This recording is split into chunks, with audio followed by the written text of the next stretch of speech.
ஜெபம் பண்ணுவோம். நல்ல ஆண்டவரே, நன்றியோடு நாங்கள் உம்மை துதிக்கிறோம். மறுபடியுமாய் உடைய சமூகத்திலே நாங்கள் கூடி வந்திருக்கிறோம். இந்த நாளிலும் நாங்கள் கற்றுக்கொள்ளப் போகிற காரியங்களிலே உடைய கிருபை எங்களோடு கூட இருக்கட்டும். உடைய பரிசுத்த ஆவியினர் எங்களுக்கு உதவி செய்யும். வர வேண்டியவர்கள் எல்லாரும் ஏற்றவர்களே வந்து சேர எல்லா அனுகூலமான சூழ்நிலைகளையும் கற்றுத் தந்தரலும். முழுவதுமாய் உடைய ஆளுகைக்குள் வைத்துக்கொள்ளும். இயேசுவின் நாமத்தில் ஜெபிக்கிறோம் பிதாவே, ஆமென். ஆண்டவராய் இயேசு கிறிஸ்துவின் நாமத்தினாலே ஒரு முறை கூட இந்த ஆன்லைன் பைபிள் ஸ்டடியிலே வந்திருக்கிற உங்களை அனைவரையும் அன்போடு கூட வாழ்த்தி வரவேற்கிறேன். ஆண்டவருடைய கிருபையினாலே நாம் தொடர்ந்து வெளிப்படுத்தின விசேஷத்தை நாம் படித்து வருகிறோம். கடந்த வாரத்திலே 1ஆம் அதிகாரத்தின் ஒரு சில பகுதிகளை நாம் பார்த்தோம். இன்றைக்கு அதனுடைய தொடர்ச்சியை நாம் பார்க்க இருக்கிறோம். பொதுவாக வெளிப்படுத்தின விசேஷத்தை கடைசி காலத்தினுடைய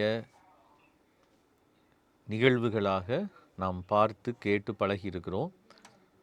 ஆனால் வெளிப்படுத்தின விசேஷத்தை எழுதின யோவான் அதை அந்த நோக்கத்திலே எழுதவில்லை. தீர்க்கதரிசிகளால் முன்னுரைக்கப்பட்ட வேத வாக்கியங்கள், தீர்க்க தரிசனங்கள் இயேசு கிறிஸ்துவிலே எப்படி நிறைவேறுகிறது, இயேசு கிறிஸ்து மூலமாக தேவனுடைய திட்டம் எப்படி நிறைவேறுகிறது என்பதை உபத்திரவத்தில் போய்கொண்டிருந்த ஆதி திருச்சபைக்கு சொல்லும்படியாய் எழுதின புஸ்தகம்தான் வெளிப்படுத்தின விசேஷம் என்று நாம் சிந்தித்து கொண்டிருக்கிறோம். போன வாரத்திலே இயேசு கிறிஸ்து 7 குத்து விளக்குகள் நடுவிலே உலாவிக் கொண்டிருக்கிறவராக யோவானுக்கு தரிசனமானதாக யோவான் தான் கண்ட காட்சியை விவரிக்கிறதை நாம் பார்த்தோம். அந்த காட்சியை யோவான் சொல்லும் பொழுது அந்த காட்சியிலே பழைய ஏற்பாட்டினுடைய கடவுளை குறித்த, தேவனை குறித்த அந்த டிஸ்கிரிப்ஷன், அதே போல தானியேலின் புஸ்தகத்திலே தேவனை குறித்து சொல்லப்பட்டிருக்கிறது, எசேக்கியேலிலே சொல்லப்பட்டிருக்கிறது, எல்லாத்தினுடைய மொத்தத்தையும் உள்வாங்கி அதை சொல்லுகிறதை நாம் பார்த்தோம். எசேக்கியேல் கண்ட தரிசனத்தின் பகுதியையும் அது உள்வாங்கி சொல்லுகிறதாக நம்ம பார்த்தோம். அந்த தரிசனத்தை பார்த்த உடனே செத்தவனை போல பாதத்தில் விழுந்தேன் அப்படின்னு சொல்லி 17ஆம் வசனத்தில் வாசிக்கிறோம். வெளிப்படுத்தல் 1:17. அதை தொடர்ந்து மலது கரத்தை என்மேல் வைத்து என்னை நோக்கி, பயப்படாதே, நான் முந்தினவரும் பிந்தினவரும் உயிருள்ளவருமாக இருக்கிறேன். ஸோ இதெல்லாமே நமக்கு தெரியும். ஏசாயா தீர்க்கதரிசன புஸ்தகத்தில் உள்ள வசனங்களுடைய அல்லது வேத வாக்கியங்களுடைய தீர்க்க தரிசனங்களுடைய ஒரு அங்கே சொல்லப்பட்ட காரியங்கள் இங்கே திரும்ப இயேசு கிறிஸ்துவை மையமாக வைத்து சொல்லப்படுகிறது. நான் I am the first and the last அப்படின்லாம் சொல்லும் பொழுது இது ஏதோ சம்திங் நியூவாக ஒன்றும் யோவான் இங்கே சொல்லலை. பழைய ஏற்பாட்டிலே தேவனை குறித்து என்ன டிஸ்கிரிப்ஷன் கொடுக்கப்பட்டதோ அதை இங்கே இயேசு கிறிஸ்துவுக்கு கொடுக்கிறார். எதுக்காக அப்படின்னா, he wants that the church should understand, the readers should understand, வாசகர்கள் புரிந்து கொள்ள வேண்டும். தேவன் வருகிறார் என்று நாம் காத்திருந்தோம். he has come in Jesus Christ. இயேசு கிறிஸ்துவிலே அவர் வந்திருக்கிறார், அவருடைய திட்டத்தை நிறைவேற்றும்படியாக. ஸோ அதனால தான் அந்த அவருடைய சிரசு மயிரும் வெண்மை பஞ்சை போல் உறைந்த மழையை போலும் வெண்மையாயிருந்தது. அதெல்லாம் தானியேலுடைய அந்த நீண்ட ஆயுசுள்ளவரோ குறித்த டிஸ்கிரிப்ஷன். அதுக்கு பிறகுள்ள பாதங்கள் உலைக்களத்தில் காய்ந்த பிரகாசமான வெண்கலம் போல் இருந்தது, அவருடைய சத்தம் பெருவிளத்து இறைச்சையிலை போல் இருந்தது. ஸோ போன வாரம் கடைசியாக அதை பார்த்தோம். எசேக்கியேலோட டிஸ்கிரிப்ஷன், ஆண்டவருடைய மகிமை திரும்ப ஆலயத்திற்குள் வரும்போது அது எப்படி இருக்கும் என்று அவர் சொன்னாரோ அதே விளக்கத்தை இங்கே கொடுக்குறார். ஸோ அந்த ஏர்லி கிறிஸ்டியன்ஸ் ரீடர்ஸ் அதை புரிஞ்சு கொண்டு வந்திருப்பாங்க. அவங்க எல்லாம் எதிர்பார்த்து கொண்டிருந்த அந்த கடவுளுடைய மகிமை இந்த இயேசு கிறிஸ்துவிலே வெளிப்படுகிறது. அவருடைய திட்டம் இவரிலே வெளிப்படுகிறது. அந்த ஆலயம் திரும்ப இவர் மூலமாய் கட்டப்படுகிறது என்பதை அவங்க புரிந்து கொண்டிருந்திருப்பாங்க. 17ஆம் வசனத்தில் அவரை கண்டபோது செத்தவனை போல் அவருடைய பாதத்தில் விழுந்தேன். நமக்கு தெரியும். இதுவும் எசேக்கியல் தீர்க்கதரிசி அந்த தரிசனத்தை பார்க்கும்போது அதே தான் நடக்கும். அவரும் முகங்குப்புற விழுந்தேன் அப்படின்னு சொல்லி சொல்லுவார். 18ஆம் வசனத்தில் மரித்தேன், ஆனாலும் இதோ சதா காலங்களிலும் உயிரோடு இருக்கிறேன். நான் மரணத்திற்கும் பாதாளத்திற்கும் உரிய திறவுகோல்களை உடையவராய் இருக்கிறேன். ஏற்கனவே அவங்க எதிர்பார்த்து கொண்டிருந்தாங்க. ஏசாயா 22வது அதிகாரத்தின் ஏசாயா 22ஆம் அதிகாரத்தின் 22ஆம் வசனத்தில் வந்து முடிஞ்சால் உங்கள் பைபிளில் திருப்பிக் கொள்ளுங்கள். ஏசாயா 22ஆம் அதிகாரம் 22வது வசனம். அங்கே என்ன சொல்லப்பட்டிருக்கிறது அப்படின்னு சொன்னால், I will place on his shoulder the key to the house of David. What he opens no one can shut, and what he shuts no one can open. Keys to the key to the house of David. அதை யார் மேலே வைப்பேன் அப்படின்னு சொல்லி இங்கே சொல்கிறார் அப்படின்னு சொன்னால், 22ஆம் அதிகாரத்தில் 20ஆம் வசனத்தில் எலியாக்கிம், ஹில்கியாவின் குமாரனாகி எலியாக்கிம் அப்படின்னு சொல்லி சொல்லியிருக்குது. அவனுக்கு நான் அதிகாரத்தை கொடுப்பேன் அப்படின்னு சொல்லி சொல்லியிருக்குது. அந்த கீயை வந்து ஹவுஸ் ஆஃப் டேவிடோட கீயை அவர்கிட்ட கொடுப்பேன் அப்படின்னு சொல்லி சொல்கிறாரு. அப்புறம் அதுக்கு பிறகு நம்ம வாட்ச் பார்த்தோம் அப்படின்னா 24ஆம் வசனத்தில் all the glory of his family will hang on him. So ஒருவேளை இந்த வசனம் பகுதி ஃபுல்லாக, இந்த அதிகாரம் ஃபுல்லாக வாட்ச் பார்த்தீங்கன்னா உங்களுக்கு அது புரியும். என்ன அப்படின்னா, இஸ்ரவேல் ஜனங்கள் பாபிலோனுக்கு சிறையிருப்புக்கு போன நேரத்தில் நம்பிக்கை இல்லாத ஒரு சூழ்நிலை வரும் பொழுது அங்கே இருந்து எப்படி ஒரு நம்பிக்கையை ஆண்டவர் வந்து கொடுக்க போகிறார் என்று சொல்லி சொல்கிற ஒரு பகுதி. ஆனால் இஸ்ரவேல் ஜனங்கள் அல்லது யூதர்கள் வந்து உண்மையிலே அந்த சர்வெண்ட் யார்? 20ஆம் வசனத்தை வாசிச்சு பார்த்தோம் அப்படின்னா 22ஆம் அதிகாரம் 20வது வசனம், என் ஊழியக்காரனாகிய எலியாக்கிம் அப்படின்னு சொல்லி சொல்லியிருக்கோம். ஸோ அவனை நான் அழைப்பேன், அவனுக்கு நான் வந்து என்ன பண்ணுவேன், அதிகாரத்தை கொடுப்பேன். ஸோ அந்த கீன்றது நமக்கு நல்லாவே தெரியும், அது அதிகாரத்தை குறிக்கிறது அப்படின்னு சொல்லி சொல்கிறாரு. ஆனால் உண்மையிலே அந்த அதிகாரம் அவனுக்கு வந்துச்சா? அவன் கொஞ்ச நாள் அரசாண்டது உண்மைதான், ஆனால் ஃபுல்லாக அது அவங்களுக்கு கிடைக்கல. ஸோ தேவர் எக்ஸ்பெக்டிங் அந்த அதிகாரம் முழுமையாக இன்னைக்கு தாவீதின் சந்ததிக்கு கிடைக்கும் அப்படின்னு சொல்லி அவங்க எதிர்பார்த்து கொண்டிருக்கிறாங்க. வெளிப்படுத்தின விசேஷத்தில் யோவான் சொல்கிறாரு, இவர் வந்து அந்த வெறுமனே அதிகாரம் அப்படின்றது இல்லை, அந்த அதிகாரம் எதையும் அடக்குன அதிகாரம் அப்படின்னா மரணத்திற்கும் பாதாளத்திற்கும் உரிய திறவுகோள்கள். ஸோ வந்து keys of even death and Hades, மரணத்திற்கும் பாதாளத்திற்கும் உரிய திறவுகோள்களை. ஸோ அங்கே வந்து அவருடைய அதான் அதிகாரத்தை அங்கே எஸ்டாப்ளிஷ் பண்ணுறத நம்ம பார்க்குறோம். ஸோ அவருடைய அதிகாரத்தை எஸ்டாப்ளிஷ் பண்ண, ஸோ வானத்திலும் பூமியிலும் சகல அதிகாரமும் உடையவராக இருக்கிறேன் அப்படின்னு சொல்லி இயேசு சொன்னது ஒரு முறை கூட வெளிப்படுத்தின விசேஷத்தில் யோவான் கண்ட தரிசனத்தில் அங்கே என்ன செய்யப்படுதுன்னா உறுதிப்படுத்தப்படுகிறது. ஸோ திரும்ப திரும்ப இந்த தரிசனத்தை ஒருவேளை இன்னும் அதிகமாக நம்ம சிந்திக்கலாம். பார்த்தோம், நீங்கள் சிந்திச்சு பார்த்தீங்க அப்படின்னு சொன்னால், இந்த இயேசு கிறிஸ்துவை பற்றின இந்த காட்சி மூலமாக யோவான் சொல்ல வருகிற செய்தி இதுதான். நீங்கள் இது அநேக காலங்களாய் நெடுநாட்களாய் எதிர்பார்த்து கொண்டிருந்த அந்த நம்பிக்கை இவரில் நிறைவேறுகிறது. So they were expecting for a king in the Davidic line. தாவீதின் சந்ததியில் எல்லா அதிகாரத்தை உடைய ஒருவரை அவங்க எதிர்பார்த்து கொண்டிருந்தாங்க. யோவான் சொல்கிறாரு, அந்த எல்லா அதிகாரத்தையும் ஈவன் மரணத்திற்கும் பாதாளத்திற்கும் உரிய திறவுகோள்களை கூட, இட் மீன்ஸ் தட் அத்தாரிட்டி கூட உடையவராக இவர் இருக்கிறார் அப்படின்றத. இதை சொல்லி முடிச்சுட்டு அடுத்ததாக நம்ம போன வாரம் பார்த்தது மாதிரி 19ஆம் வசனம் ரொம்ப முக்கியமானது. எழுது அப்படின்றத சொல்கிறத பார்க்குறோம். ஸோ தீர்க்க தரிசனிகளுக்கே உரிய அல்லது தேவன் எப்படி பழைய ஏற்பாட்டு தீர்க்க தரிசிகளுக்கு ஒரு அதிகாரத்தோடு சொல்லுவார். மோசேட்ட நீ எழுதுன்னு சொன்னார். அதே மாதிரி இங்கே யோவான்கிட்ட எழுதுன்னு சொல்கிறதா அவர் சொல்கிறார். தட் மீன்ஸ் இது ரொம்ப முக்கியம். இது அநேகர் கேட்க வேண்டியது, அல்லது அநேகர் வாசிக்க கேட்க வேண்டியது. இன்னைக்கு இருக்கிறது போல் எல்லாருக்கும் வாசிக்கிறதுக்கான வாய்ப்பு இல்லாவிட்டாலும் ஒரு சிலர் வாசிக்கும்போது அநேகர் கேட்க வேண்டிய முக்கியமான தீர்க்க தரிசன செய்தி. ஸோ அதுக்கு இம்பார்ட்டன்ஸ் கொடுக்கணும் அப்படின்றத அங்கே வலியுறுத்துறத பார்க்குறோம்.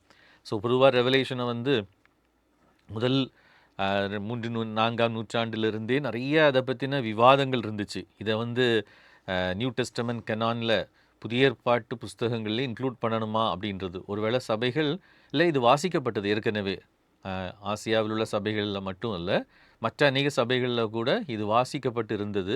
சரித்திர ஆய்வாளர்களும் வேத ஆசிரியர்களும் சொல்கிறது என்ன அப்படின்னா, அது காமனாக ரீட் பண்ணிட்டு தான் இருந்தாங்க. பட் சிலருக்கு அதில் உள்ள சில காரியங்கள் இல்லை ஒத்து வராததுனாலே சிலர் 3rd 4th செஞ்சுரி வரும் பொழுது நிறைய கேள்விகள் வந்துச்சு. இதை உண்மையாலே அப்போஸ்தலனாகி யோவான் எழுதினாரா, அல்லது வேறு யாரும் எழுதினாங்களா? அதே மாதிரி 1000 வருஷ அரசாட்சியை பற்றின சில குறிப்புகள் எல்லாம் சில மற்ற அந்த மிடில் ஈஸ்டில் இருக்கிற ரிலிஜியன்ஸில் உள்ள தாட்ஸ் மாதிரி இருந்ததுனால அதை பற்றின சில சந்தேகங்கள் இருந்துச்சு. எனிஹவ் அது அதுக்கு பிறகு அது இன்க்ளூட் பண்ணப்பட்டது. ஈவந்தோ சரித்திரத்தில் நம்ம பார்த்தோம் அப்படின்னு சொன்னால், இவ்வளவு அதிகாரமாக யோவான் ஒரு பழைய ஏற்பாட்டு தீர்க்கதரிசிக்கே உரியதான ஒரு அதிகாரத்தோடு கூட எப்படி அவங்க தீர்க்க தரிசனம் சொல்லும் பொழுது தங்களுடைய கடவுள் கொடுத்த கர்த்தர் கொடுத்த வார்த்தை அப்படின்னு சொல்லி எழுத வைப்பாங்களோ, அதே மாதிரியான அதே பேட்டர்னில் யோவான் இதை எழுதியிருந்தாலும் கூட சரித்திரத்தில் பார்த்தோம் அப்படின்னா மார்ட்டின் லூத்தர் இப்படிப்பட்ட பெரிய சீர்திருத்தவாதிகள் கூட வெளிப்படுத்தின விசேஷத்துக்கு முக்கியத்துவம் கொடுக்கவில்லை. ஈவன் அதை ஸ்கிரிப்சர்ஸாக கூட அவங்க ஒத்துக்கலை அப்படின்றது தான் நம்ம பார்க்குறோம். எப்படி இருந்தாலும் ஆண்டவர் நமக்கு இதை கொடுத்திருக்கிறார் என்பதை, ஒருவேளை அவங்க இதை குறித்து நிறைய அவங்களுக்கு கேள்விகள் இருந்ததுக்கு காரணம் இதை குறித்த சரியான ஒரு புரிதல் இல்லாதது ஒரு காரணமாக இருக்கலாம். ஏன்னா இதை தனியாக நிறுத்தி பார்க்கும்போது, தனியாக வெளிப்படுத்தின புஸ்தகத்தை பார்க்கும்போது நமக்கு என்ன தோணும் அப்படின்னு சொன்னால், இது ஏதோ சம்மந்தமே இல்லாமல் இந்த சிம்பாலிக்கு விஷயங்கள், அதே மாதிரி சிம்பிள்ஸாக இருக்கிற விஷயங்கள், அதில் மெட்டஃபாரிக்கலாக இருக்கிற இந்த லாங்குவேஜ், இதெல்லாம் பழைய ஏற்பாட்டினுடைய அதே பாணியில் ஒரு யூத கண்ணோட்டத்தில் பார்க்கும் பொழுது தான் இது உண்மையிலேயே அதே வேத வாக்கியங்களுடைய தொடர்ச்சியாக இது வருகிறது அப்படின்றத நம்மளால் புரிஞ்சுக்க முடியும். அப்படி இல்லைன்னா ஒரு சந்தேகத்தை தான் உண்டு பண்ணும். இது என்னது திடீர்னு பைபிளில் இப்படி ஒரு புக்கா, என் டைம் ஈவெண்ட்ஸை பற்றின ஒரு டிஸ்கிரிப்ஷன் அப்படின்னு நம்ம இதை பார்த்தோம் அப்படின்னு சொன்னால், ஏன்னா வேதத்தை குறித்து என் டைம் ஈவெண்ட்ஸை குறித்து பழைய ஏற்பாட்டில் சொல்லப்பட்டிருக்கிறதுக்கு நேர் மாறாக சொல்லப்பட்டிருக்கிறது போல் இதில் தோணும். பழைய ஏற்பாட்டில் என் டைம் ஆண்டவர் சொன்னபடி அந்த வாக்குத்தத்தங்கள் நிறைவேறும் பொழுது தேவன் செய்கிற காரியங்கள் மகிமையாக இருக்கும். கடல்களும் மலைகளும் மரங்களும் அவைகள் கம்பீரித்து பாடும், ஆண்டவர் அந்த புதிய படைப்பை உண்டு பண்ணும் பொழுது அப்படின்னு இருக்கும்.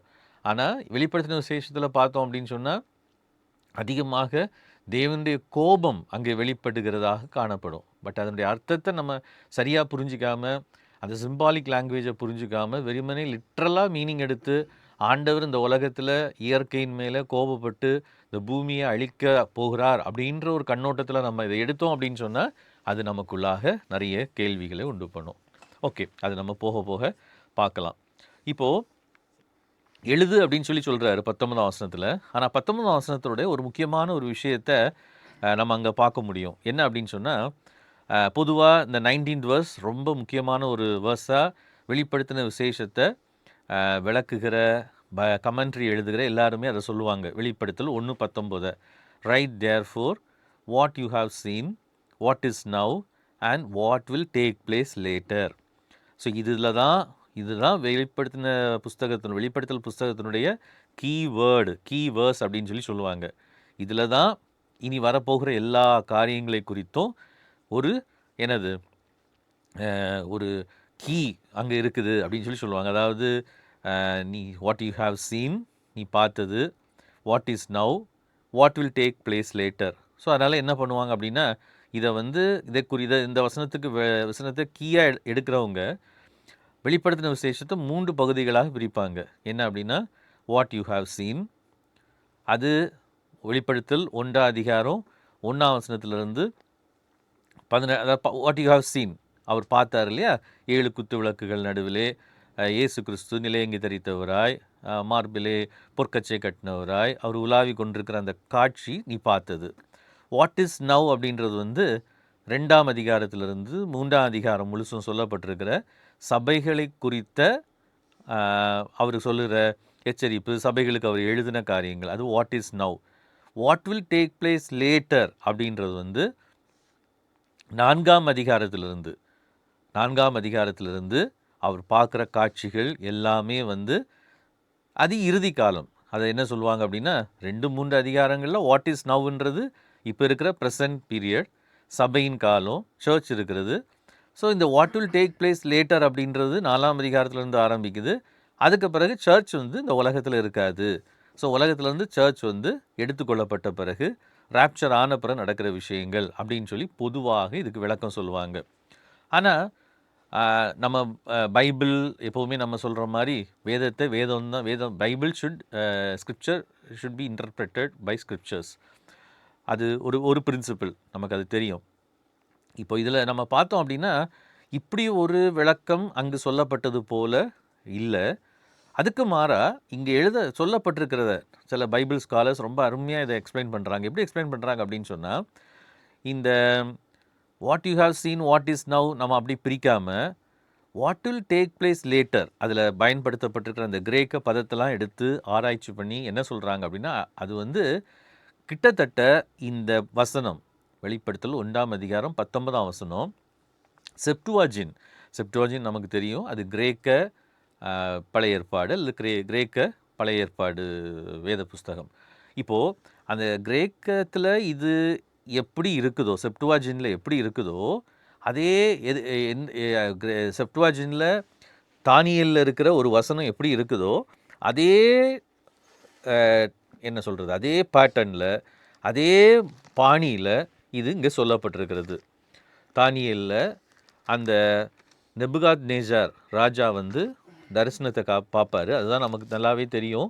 அந்த தரிசனத்தை பார்க்குறதுலேருந்து தான் தானியலின் புஸ்தகமே என்ன செய்யுது, ஆரம்பிக்குது. அந்த தானியலின் புஸ்தகத்தின் 2ஆம் அதிகாரத்தில் இருக்கிற அந்த கனவு, அவன் பார்த்த சொப்பனம், அந்த சொப்பனத்துக்கு தானியல் கொடுத்த விளக்கம், இதை சொல்லும் பொழுது தானியல் அங்கே வந்து யூஸ் பண்ணுற ஒரு ஃப்ரேஸ் இருக்குது. 2ஆம் அதிகாரம், அங்கே சொப்பனத்தை யாருமே விளக்க முடியலை, அந்த கதையெல்லாம் நமக்கு தெரியும். அங்கே 2ஆம் அதிகாரம் 29ஆம் வசனத்தில் தானியல் என்ன சொல்கிறார் அப்படின்னு சொன்னால், நெபுகாத்நேசாரை பார்த்து, as you were lying there, O king, your mind turned to things to come. So அவன் தன்னுடைய மனதில் யோசிச்சுட்டே படுத்திருக்கிறார் ராஜா, என்ன நடக்கும் அடுத்தது, நான் இதெல்லாம் பண்ணியிருக்கிறேன், அடுத்து எனக்கு பிறகுலாம் என்ன நடக்கும் அப்படின்லாம் அவர் யோசிச்சுட்டு படுக்கும்போது அவர் சொல்கிறாரு, அந்த revealer of mysteries showed you what is going to happen. இந்த ஃப்ரேஸ் செப்டுவாஜினில் இருக்கிறதும் அதே மாதிரி அது 2ஆம் அதிகாரம் 45வது வசனம், 2ஆம் அதிகாரம் 45வது வசனம், 5வது வசனத்தினுடைய பின்பகுதி இங்கிலீஷில், The great God has shown the king what will take place in the future. அது வந்து கிட்டத்தட்ட வெளிப்படுத்தின விசேஷம் 1ஆம் அதிகாரம் 1ஆம் வசனத்தில் சீக்கிரத்திலே சம்பவிக்க வேண்டியவைகள், things that are going to happen soon. அதே மாதிரி அதை க்ரீக்கில் வந்து வாசிச்சு பார்த்த பைபிள் ஸ்காலர்ஸ் ரெவலேஷனை பற்றின கமெண்ட்ரி எழுதியிருக்கிற, நான் ஏற்கனவே போன வாரம் சொன்ன பேல் அப்படின்ற மாதிரி பட்ட பைபிள் ஸ்காலர்ஸ் என்ன சொல்கிறாங்கன்னா, இந்த செப்டுவாஜினில் இருக்கிற இந்த பேட்டர்னை தான் அதே விதத்தில் அதே ஃப்ரேஸை தான் என்ன பண்ணுறாரு அப்படின்னு சொன்னால் யோவான் வந்து யூஸ் பண்ணுறாரு. ஸோ இந்த ஃப்ரேஸோட இம்பார்ட்டன்ஸ் என்ன அப்படின்னு சொன்னால், இதை நம்ம ஏற்கனவே நான் முதல் நாள் சொல்லும் பொழுது சொன்னேன், முதல் நாள் கலந்து கொண்டவங்களுக்கு அதில் அது ஞாபகம் இருக்கும்னு நினைக்கிறேன். தானியேலுடைய தரிசனத்திலே தானியலுக்கு சொல்லப்படுகிறது, தானியல் கடைசி அதிகாரத்தில் முத்திரை போடப்படும்படியாக சொல்லப்படுகிறது, சீல் பண்ணும்படியாக சொல்லப்படுகிறது. அது இங்கே என்ன பண்ணப்படுகிறது அப்படின்னா, வெளிப்படுத்தின விசேஷத்தில் அந்த முத்திரை உடைக்கப்படுகிறது. யாரை வைத்து? அடிக்கப்பட்ட வண்ணமாக இருந்தால் ஆட்டுக்குட்டியானவரை கொண்டு. ஸோ டேனியல் அண்ட் ரெவலேஷன், அல்லது ரெவலேஷனை எழுதின யோவான் டேனியலுக்கோட தொடர்ச்சியாக தான் ரெவலேஷனை பார்க்குறாரு. ஸோ டேனியலில் ஏற்கனவே, ஏன்னா பழைய ஏற்பாட்டு புஸ்தகங்களிலே தானியலின் புஸ்தகம்தான் ரொம்ப ஸ்பெசிஃபிக்காக, பொதுவாக மற்ற எல்லா புஸ்தகங்களும் இப்போ ஏசாயா, எரேமியா இதெல்லாம் இஸ்ரவேல் ஜனங்களுடைய சரித்திரத்தை மாத்திரம் சுற்றி வரும். தானியலும் யூதர்களுடைய சரித்திரத்தை சுற்றி தான் வருது. ஆனாலும் பாபிலோன் ராஜா கண்ட ஒரு சொப்பனம், அவன் கிட்டத்தட்ட தன்னுடைய கீழே அநேக ராஜ்யங்கள், யூத ராஜ்யத்தை மாத்திரமல்ல, இஸ்ரவேல்களை மாத்திரமல்ல, அநேக ராஜ்யங்களை பிடிச்சி வச்சுருந்தான். பெர்சியா காலத்தில் கிட்டத்தட்ட அது 127 நாடுகள் இருந்துச்சுன்னு சொல்கிறாங்க. பாபிலோன் காலத்துலேயுமே அது கிட்டத்தட்ட அநேக நாடுகள், கிட்டத்தட்ட பாகிஸ்தானுக்கு அந்த பக்கம் ஆப்கானிஸ்தான் வரைக்கும் உள்ள பெரிய ஒரு பிரம்மாண்டமான ஒரு ராஜ்யத்தை அவன் வைத்திருந்தான். அப்போது அவனுக்கு அடுத்து என்ன நடக்கும், சரித்திரத்தில் என்ன நடக்கும்ன்ற ஒரு கேள்வி வரும் பொழுது தானியேல் அதை வெளிப்படுத்தி, ஆண்டவர் அவனுக்கு வெளிப்படுத்தி கொடுக்குறதா சொல்கிறாரு.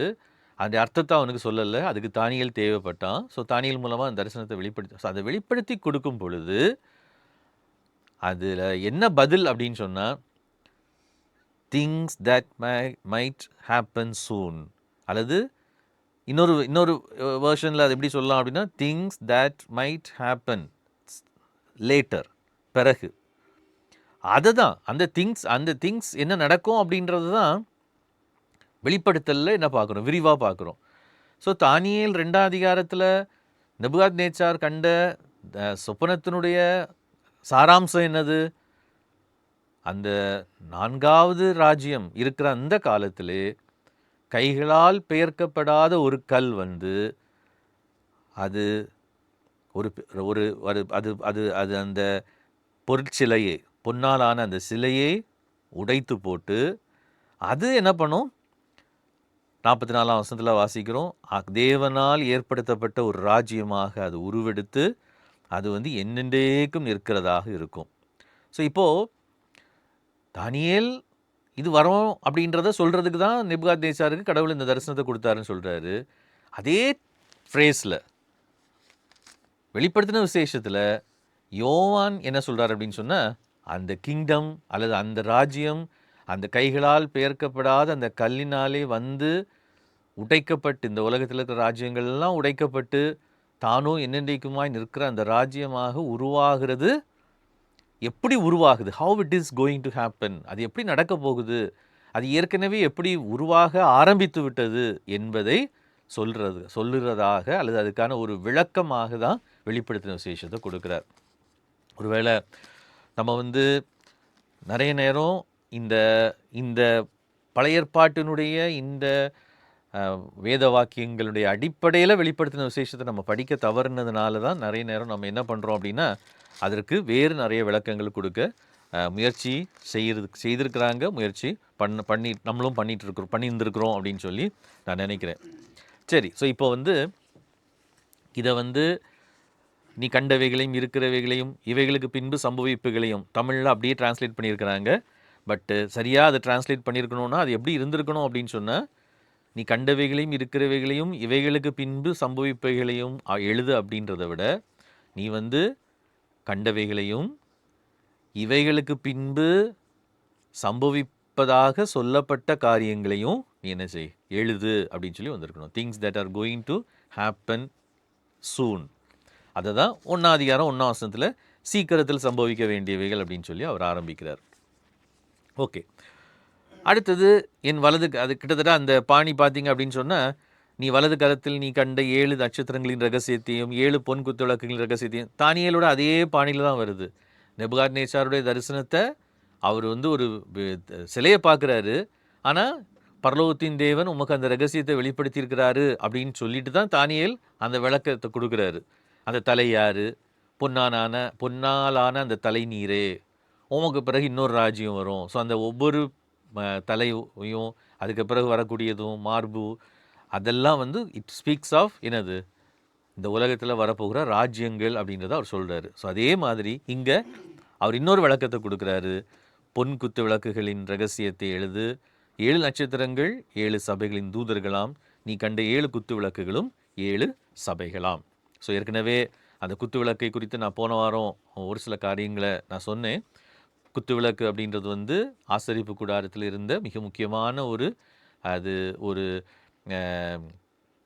பொருள், ஆராதனைக்கான என்னது தொழுகைக்காக பயன்படுத்தப்பட்ட ஒரு ஊடகம் அல்லது ஒரு பொருள். ஸோ அதை வந்து மகா பரிசுத்த ஸ்தலத்துக்கு முன்னாடி இருக்கிற பரிசுத்த ஸ்தலத்தில் வெளிச்சம் கொடுக்கறதுக்காக இருந்தது.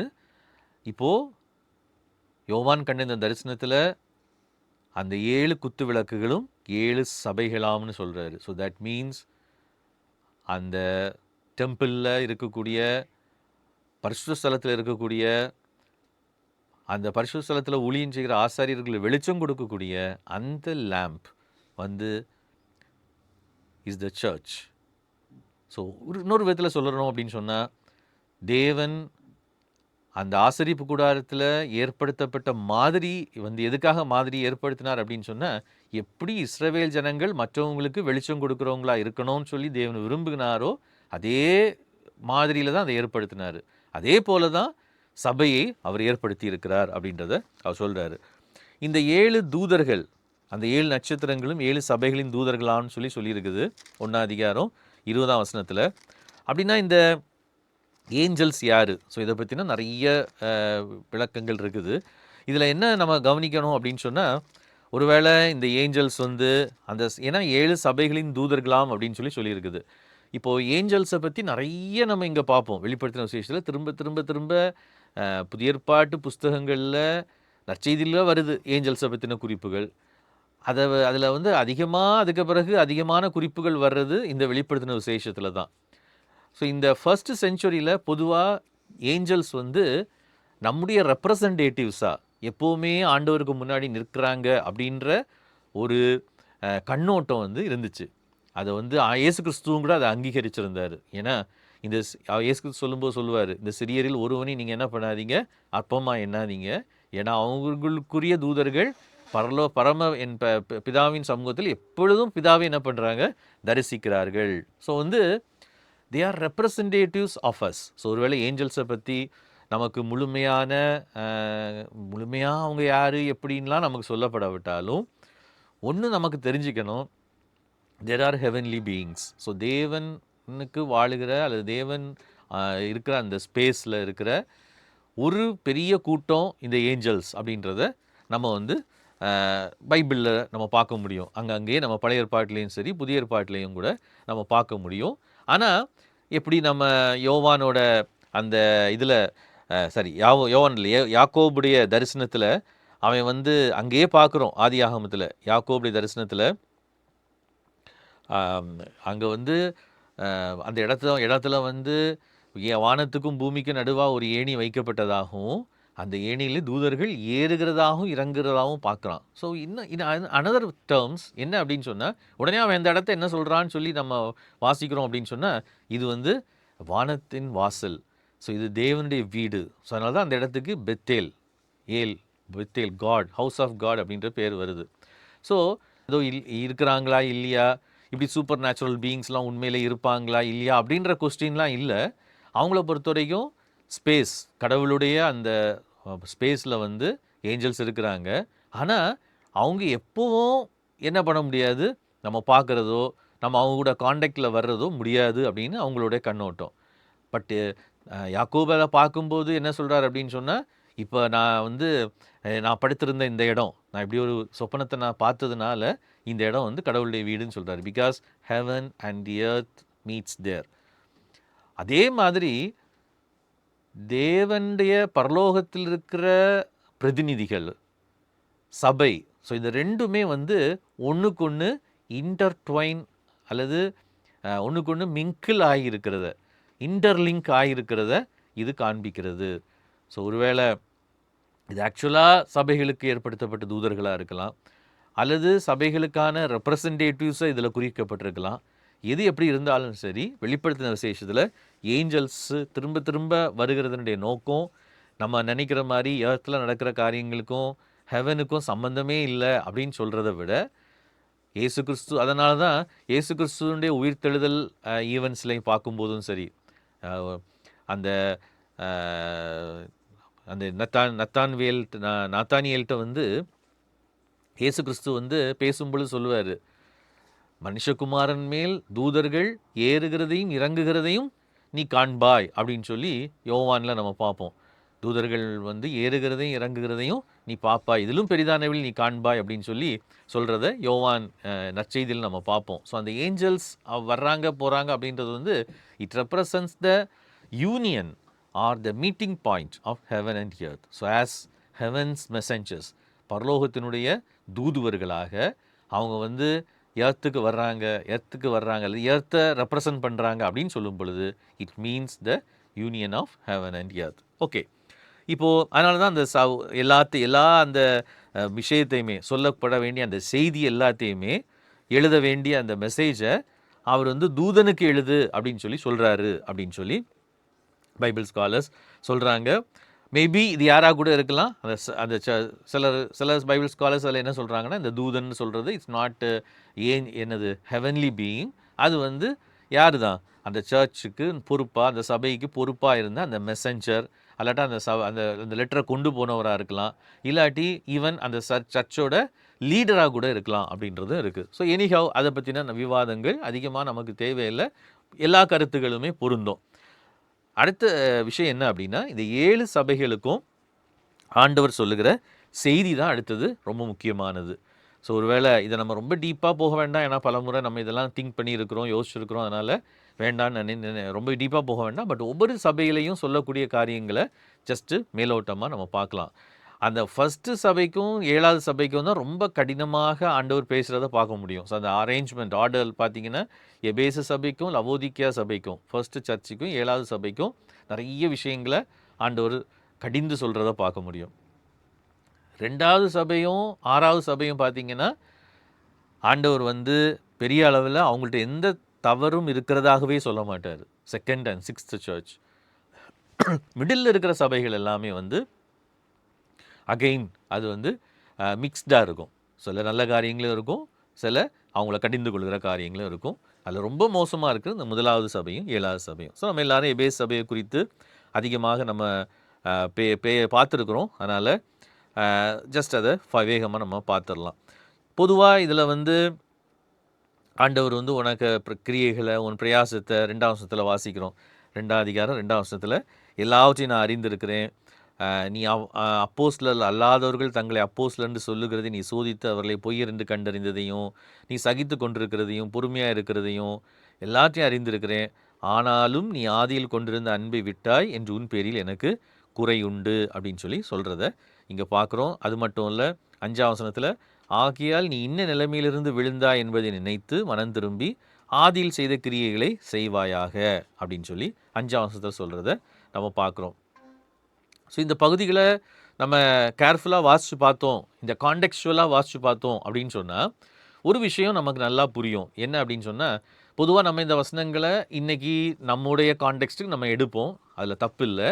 ஆனால் அந்த ஏர்லி ஃபஸ்ட்டு செஞ்சுரி சர்ச்சஸுக்கு இருந்த சேலஞ்சஸ் என்ன, ஆண்டவர் அவங்கள்ட்ட என்னத்தை எதிர்பார்த்துருக்கிறார் அப்படின்ற அந்த ஹிஸ்டாரிக்கல் கான்டெக்ஸ்டில் நம்ம இதை படித்து பார்க்கும்போது, ஹிஸ்டாரிக்கல் பேக்ரவுண்டில் படித்து பார்க்கும்போது, இந்த எஃபிஷியஸ் சர்ச் வந்து நமக்கு நல்லாவே தெரியும், பவுல் ஊழியம் செஞ்ச சபை. ஸோ நல்ல ஒரு குவாலிட்டியாக இருந்த ஒரு சபை, ரொம்ப ஒரு குவாலிட்டியாக இருந்த ஒரு சபை. ஆனால் அந்த சபையில் என்ன நடந்துச்சு அப்படின்னு சொன்னால், இது வந்து யோவான் இதை எழுதும் பொழுது ஒருவேளை எப்போ எழுதுனதா இருக்கலாம் அப்படின்னு சொல்லி சொல்கிறாங்க அப்படின்னு சொன்னால், ஒரு தலைமுறையாய் கடந்திருக்கலாம். அப்படின்னா ஒரு 30 ஆண்டுகள், ஒரு ஜென்ரேஷனை ஒரு 30 இயர்ஸ் அப்படின்னு சொல்லி நம்ம எடுத்துக்கிட்டோம் அப்படின்னு சொன்னால், ஒரு 30 ஆண்டுகள் அது வந்து கடந்திருக்கலாம் அப்படின்னு சொல்லி சொல்கிறாங்க. ஒரு 30 ஆண்டுகளை அந்த சபை கடந்திருக்கலாம், ஒரு அடுத்த ஜெனரேஷன் வந்திருக்கலாம் அப்படின்னு சொல்லி சொல்கிறாங்க. ஸோ ஏன்னா இது ஹோல் சர்ச்சுக்கும் அட்ரஸ் பண்ணுற விஷயங்கள். இப்போது அவங்க நல்லா ஆக்டிவாக இருந்த சர்ச்சு ஆண்டவர், அதனால தான் அந்த முதல் 2ஆம் வசனத்தில் சொல்கிறாரு, உன் கிரியைகளை அறிந்திருக்கிறேன், ஐ நோ யுவர் டீட்ஸ், அல்லது works, your hard work and your perseverance, உன் பொறுமை. எல்லா கஷ்டத்துலேயும் நீ நின்றுருக்கா. ஸோ அப்போ வந்து அவங்களுக்கு பிரச்சனை நிறைய இருந்துச்சு. அப்போஸ்தலர் அல்லாதவர்கள் தங்களை அப்போஸ்தலர் என்று சொல்லுகிறதை நீ சோதித்து. ஸோ வந்து அப்போஸ்தலர்கள் அப்படின்னு நீங்கள் சொல்லும் பொழுது நமக்கு தெரியும், பவுல் ரொம்ப தெளிவாக பல இடங்களில் சொல்கிறாரு. எபேசுக்கு சொல்லும்போது சொல்லுவார், எபேசு சபையில் உள்ள மூப்பர்களுக்கு சொல்லும் பொழுது தான் அப்போஸ்தலரில் நான் போன பின்பு மந்தையே தப்ப விடாத கொடிய ஓநாய்கள் வரும் அப்படின்னு சொல்லி சொல்லுவார். ஸோ உங்களை வந்து வழி தப்ப பண்ண பார்ப்பாங்க அப்படின்லாம் சொல்லி சொல்லுவார். ஸோ அந்த நாட்களிலே ரொம்ப ஆக்டிவாக ஈவன் கிறிஸ்துவை பற்றின உபதேசத்தை குறித்து, அதில் கிறிஸ்து யார் அப்படின்றத அந்த விஷயத்தில் கூட they had a very good knowledge.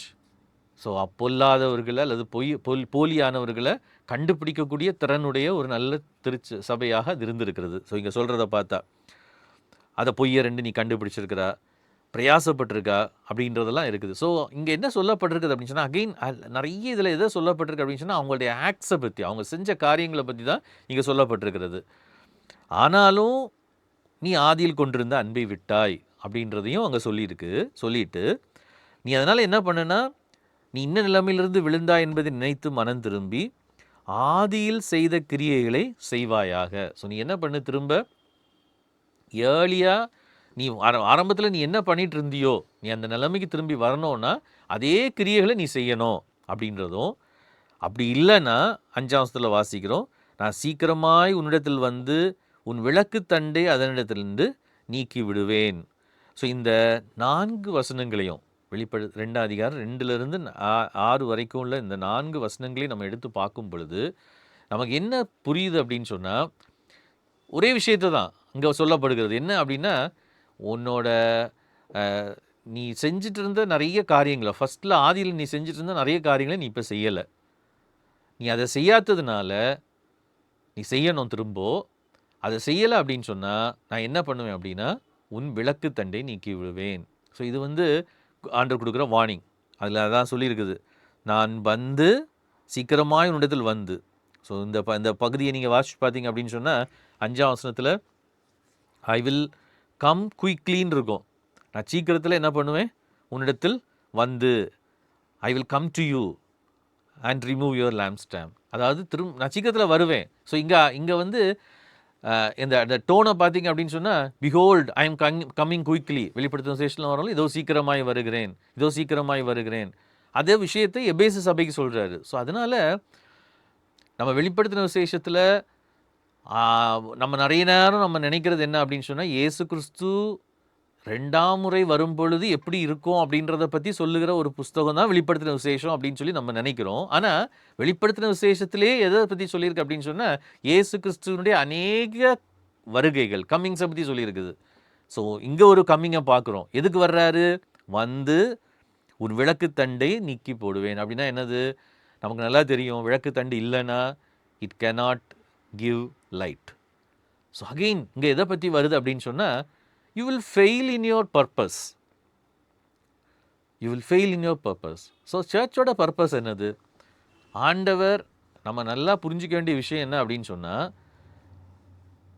ஆண்டவருடைய பிளான் இஸ்ரவேல் ஜனங்களை தேர்ந்தெடுத்ததே எதுக்காக அப்படின்னா ஒளி கொடுக்கும்படியாக. ஸோ கடவுளை அறிந்த அவங்க மற்றவங்களுக்கு வெளிச்சமாக இருக்கும்படியாக தான் தேவன் வந்து அவங்களை தேர்ந்தெடுக்கிறாரு. they failed. சபையை தேவன் தேர்ந்தெடுக்கிறாரு எதுக்காக அப்படின்னு சொன்னால், again so that they may give light.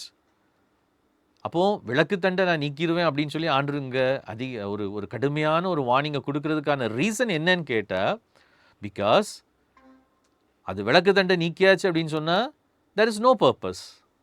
So இது வந்து ஆண்டவர் வந்து நமக்கு செய்வார் அப்படின்றது ஆண்டவர், நான் சொல்கிறேன் நானே வந்து செய்வேன் அப்படின்னு சொல்கிறாரு. எஸ், அது ஆண்டவர் வந்து செய்கிற விஷயம்தான். ஆனால் அதே நேரத்தில் when we fail in fulfilling the purpose, ஆண்டவருடைய நோக்கத்தை நிறைவேற்றுகிறத சர்ச் வந்து என்ன பண்ணும்போது தோல்வி அடையும் பொழுது ஆட்டோமேட்டிக்காக the church will cease to exist. அதுக்கப்புறம் அங்கே அது சபை வந்து என்ன பண்ண முடியாது, இருக்க முடியாது. So that is the plain principle told here. இங்கே சொல்லப்பட்டிருக்கிற பிரின்சிபிள் அதுதான். ஸோ நம்ம வந்து நிறைய நேரம் நினைக்கிறோம், சர்ச்னால ஆண்டவர் வந்து என்ன பண்ணுவார், எதையுமே கண்டுக்க மாட்டார் அப்படின்னு சொல்லி நம்ம நிறைய நேரம் நினைக்கிறோம்.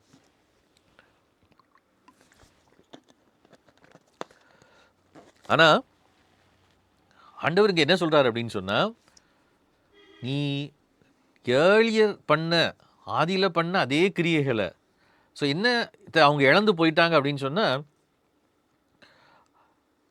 வெளியில் இருக்கிறவங்களுக்கு விட்னஸாக இருக்கிற விட்னஸ் அப்படின்னு சொல்லும் பொழுது நம்ம அதை தான் திரும்ப திரும்ப நம்ம பார்க்குறோம். ஆண்டவர் சபையை ஏற்படுத்தினதுடைய நோக்கம் என்ன அப்படின்னு கேட்டால், they should be a working model, இல்லாவிட்டால் they should be a influencer to the world. எப்படி இன்ஃப்ளூயன்சராக இருக்கணும், இப்படியும் வாழலாம், இப்படியும் ஒரு வழி இருக்குது அப்படின்றத காண்பித்து கொடுக்குறவர்களாக அவங்க இருக்கணும். அதனால தான் இங்கே வந்து திரும்ப திரும்ப எபேசு சபைக்கு சொல்லும்போது அந்த ஒர்க்ஸை சொல்கிறத பார்க்குறோம், டீட்ஸை சொல்கிறத பார்க்குறோம். கிரியைகள், நீ சோதி தருகிறத, பிரயாசப்படுகிறத, என் நாமத்து நிமித்தம் இலைப்படையாமல் பிரயாசப்பட்டதையும் அப்படின்னு சொல்லி சொல்கிறாரு. You have perceived and have endured hardships for my name and have not grown weary. So இது ஏற்கனவே அவங்க இருந்த நிலைமை. ஆனால் இப்போ அப்படி இல்லை. இப்போ வந்து இதெல்லாம் இருந்தீங்க, பட் ஆதியில் இருந்த அந்த இதில் நீங்கள் என்ன பண்ணலை, இன்றைக்கி இருக்கலை அப்படின்றது தான் ஆண்டவர் அவங்க மேலே சொல்கிற குற்றச்சாட்டு. ஸோ வந்து ஒருவேளை எபேசு ஹிஸ்ட்ரியை நம்ம படித்து பார்த்தோம் அப்படின்னு சொன்னால் அது மனம் திரும்பினதாக சொல்கிறாங்க. ஏன்னா அதுக்கு பிறகு 2ஆம் 3ஆம் நூற்றாண்டுகளில் ஐரேனியஸ், சர்ச் ஃபாதர் ஐரேனியஸ் அப்படின்றவர்லாம் எழுதுகிற எழுத்துக்களில் எபேசு சபை திரும்பவும் ஒரு நல்ல ஒரு நிலைமைக்கு வந்ததாக சொல்கிறாங்க. ஆனால் திரும்பவும் அது கிட்டத்தட்ட பல நூற்றாண்டுகள் தாண்டி அது பின்வாங்கி போனது விளைவு. அதுக்கு பிறகு அந்த இன்றைக்கி நம்ம சொல்கிறோம் இல்லையா, ஈவன் ஆசியா மைனர்லேருந்து அந்த 7 சபைகளுமே அந்த டர்க்கி அப்படின்ற இடம், அதுக்கு பிறகு அந்த முகமதியர்களுடைய அந்த தோட்டத்தின் பொழுது அந்த சபைகள் வந்து வீக்காக இருந்ததுனால, பலவீனமாக இருந்ததுனால, மேபி ஆண்டவர் கொடுத்த அந்த எச்சரிப்புகளை அவங்க இன்னும் சீரியஸாக எடுக்காததுனால அது இல்லாமற் போனது அப்படின்னு சொல்லி சொல்கிறாங்க. ஓகே, இதில் பைபிள் ஸ்காலர்ஸோட ஒப்பீனியன்ஸ் வந்து டிஃபர் ஆகுது. பட் நமக்கு இதில் என்ன செய்தி இருக்குது அப்படின்றத நம்ம யோசித்து பார்க்கணும். என்ன அப்படின்னா, நமக்கு கிறிஸ்தவர்களாக ஒரு சர்ச்சாக, கம்யூனிட்டியாக ஆண்டவர் நம்மளை வச்சுருக்கிறாரு. எவ்ரி ஜெனரேஷன், ஒவ்வொரு தலைமுறைக்கும் ஒரு பெரிய பொறுப்பு உண்டு. என்ன பொறுப்பு அப்படின்னு சொன்னால், அந்த ஜெனரேஷனில் சர்ச்சை வந்து அந்த ஏர்லி வாட்ஸ்அப் பண்ண வைக்கிற அந்த பொறுப்பு உண்டு. ஜஸ்ட்டு அந்த பொறுப்பு ஒர்க்ஸ் அப்படின்னு சொல்லும் பொழுது, அதனால தான் ஆண்டவர் வந்து சபையே எதுக்கு ஒப்பிடுறாருன்னா குத்து விளக்குக்கு ஒப்பிடுகிறார். இன்னொரு விதத்தில் சொல்லப்போனால் சகரியாவின் புஸ்தகத்தில் குத்து விளக்கு அப்படின்னு சொல்லி ஆண்டவர் வந்து சொல்லுவார். அந்த விளக்கத்தை தான் இன்னொரு இடத்துல நம்ம அதை பார்ப்போம். வெளிப்படுத்தல் 11ஆம் அதிகாரத்துக்கு வரும்போது பார்ப்போம்.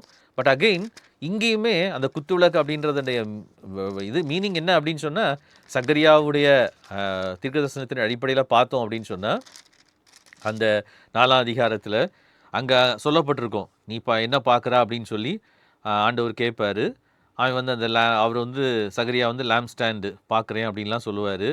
அப்போது இது என்னது அப்படின்லாம் கேட்ட உடனே அங்கே வந்து என்ன சொல்லப்பட்டிருக்கோம் அப்படின்னு சொன்னால், 14ஆம் வசனத்தில் 11ஆம் வசனத்துலேருந்து இருக்குது. இந்த ஆலிவ் ட்ரீஸு, லேம்ப் ஸ்டாண்டுக்கு சைடில் இருக்கிற இந்த ஆலிவ் ட்ரீஸு, அதுலேருந்து ஆயில் வருது, இதெல்லாம் என்ன அப்படின்னு சொல்லி கேட்ட உடனே 14ஆம் வசனத்தில், 4ஆம் அதிகாரம் 14ஆம் வசனத்தில் அங்கே ஆண்டவர் சொல்லுவார், so he said, these are the two who are anointed to serve the Lord of all the earth. So ஒருவேளை அது அன்னைக்கு இருந்த சூழ்நிலையில் அந்த 2 நபர்களை குறிக்கிறது. ஒன்று 4ஆம் அதிகாரத்தில் சொல்லப்பட்டிருக்கிற செருபாபேல், யோசுவா 3ஆம் அதிகாரத்தில் சொல்லப்பட்டிருக்கிற யோசுவா பிரதான ஆசாரியன், செருபாபேல் அந்த ஆலயத்தை கட்டுகிறதற்காக முடிவெடுத்த கவர்னர். ஸோ வந்து ஒருவேளை நம்ம 11ஆம் அதிகாரத்துக்கு வரும் பொழுது இதை பற்றி நம்ம டீட்டெயில்டாக பார்க்கலாம். ஆனால் இந்த பிக்சர் இது எதை காமிக்குது அப்படின்னு சொன்னால், சர்ச்சோட ரோல் வந்து இஸ் நாட் ஜஸ்ட்டு 4 சுவர்களுக்குள்ள ஆண்டவரை ஆராதிக்கிறதுக்கு அல்லது ரிலிஜியனை பர்சனலாக வைக்கிறது மட்டும், தட் இஸ் ஆல்சோ நெசசரி. ஆனால் அதனுடைய விளைவு, அதனுடைய ரிசல்ட்டு, அதனுடைய பலன் எங்கே வரணும் அப்படின்னு சொன்னால் இட் ஷுட் கம் அவுட். அது come out to the society, சமுதாயத்துக்கு நேராக, சமூகத்துக்கு நேராக விட்னஸிங்காக அது வெளியில் வரணும்.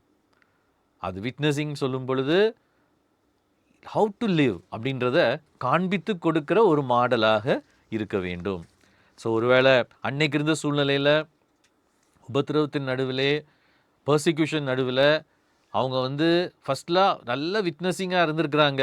ஆனால் மேபி போக போக போக மேபி ஒருவேளை பர்சிக்யூஷன் காரணமாக இருக்கலாம். உபத்திரவம் வர வர என்ன பண்ணியிருக்கலாம், இவ்வளவு தூரம் வித் ஸ்டாண்ட் பண்ணி நின்று அதே மாதிரி நம்ம திரும்பவும் ஆண்டவரை பற்றி சாட்சி சொல்லிட்டு இருக்கணுமா? இன்னும் தைரியமாக இயேசு தான் கர்த்தர், இயேசு தான் ஆண்டவர், சீசர் கிடையாது அப்படின்னு சொல்லி இன்னும் சொல்லணுமா அப்படின்ற ஒரு கேள்வி அவங்களுக்குள்ள ஒரு வேளை வந்திருக்கலாம். ஸோ அடுத்த பகுதியை நம்ம பார்க்கும்போது, நான் வெறுக்கிற நிக்கோலாய் மதஸ்தரின் கிரியைகளை நீயும் வெறுக்கிறாய், இது உன்னிடத்தில் உண்டு அப்படின்றதையும் ஆண்டவர் சொல்கிறார். இந்த நிக்கோலாய்டன்ஸ் அப்படின்றது வந்து நமக்கு யாருன்னு எக்ஸாக்டாக அந்த குரூப்பை பற்றின தெளிவான இது தெரியலை. ஆனால் இவங்க வந்து யூதர்களுக்குள்ளேயே ஏற்கனவே சொல்ல மாதிரி அப்போஸ்லர், நாங்கள் தான் அப்போஸ்லர்கள் அப்படின்னு சொல்லக்கூடிய ஒரு கூட்டமாக இருந்திருக்கலான்னு சொல்லி நினைக்கிறாங்க. பவுல் இவங்களை பற்றி தான் பைபிள் பல முறை கலாத்தியரில் எல்லாம் ரொம்ப கண்டித்து பேசினார். யார் அப்படின்னா, ஜூயிஷ் மார்க்கத்தை பின்பற்றணும்னு சொல்லி புற இனத்தாரை வற்புறுத்தின யூதர்கள். ஸோ இவங்களுக்கும் பவுலுக்கும் ஏற்கனவே நான் அப்போஸ்தலன் இல்லையான்றலாம் பவுல் கேள்வி கேட்குறத நம்ம அந்த நிருபங்கள்லாம் நம்ம பார்க்க முடியும். ஸோ தன்னுடைய மினிஸ்ட்ரியை டிஃபெண்ட் பண்ணும் பொழுது புற இனத்தார் உள்ள வராதபடிக்கு தடை செய்த ஒரு கூட்டம் அப்படின்னு சொல்லி சொல்லப்படுகிறது. ஸோ அடுத்தது பார்த்தீங்கன்னா 7ஆம் வசனத்தில் இது எல்லா சபைகளுக்கும் சொன்னோன்னா சொல்லப்படும். சபைகளுக்கு சொல்லுகிறதை, ஆவியானவர் சபைகளுக்கு சொல்லுகிறதை காதுள்ளவன் கேட்க கடவன் அப்படின்னு சொல்லி முடியும். ஸோ அது வந்து again it is a old testament way of telling தான். நமக்கு தெரியும், ஏசாயா ஆண்டவர் அனுப்பும் போதும் சொன்னார், என்னது, நான் உன்னை அனுப்புகிறதே எதுக்கு, அவங்களுடைய செவிகளை மூடி போடுகிறதுக்கு. அதுக்கு அர்த்தம் என்ன அப்படின்னு சொன்னால், வெரி ஸ்ட்ராங் வார்னிங். காதுள்ளவன் கேட்க கடவன் அப்படின்னு சொன்னால், நீ கேட்க மனம் இருந்துச்சுன்னா கேளு அப்படின்ற மாதிரி பழைய ஏற்பாட்டில் சொன்ன அதே டோனில் இங்கே சொல்கிறத பார்க்குறோம்.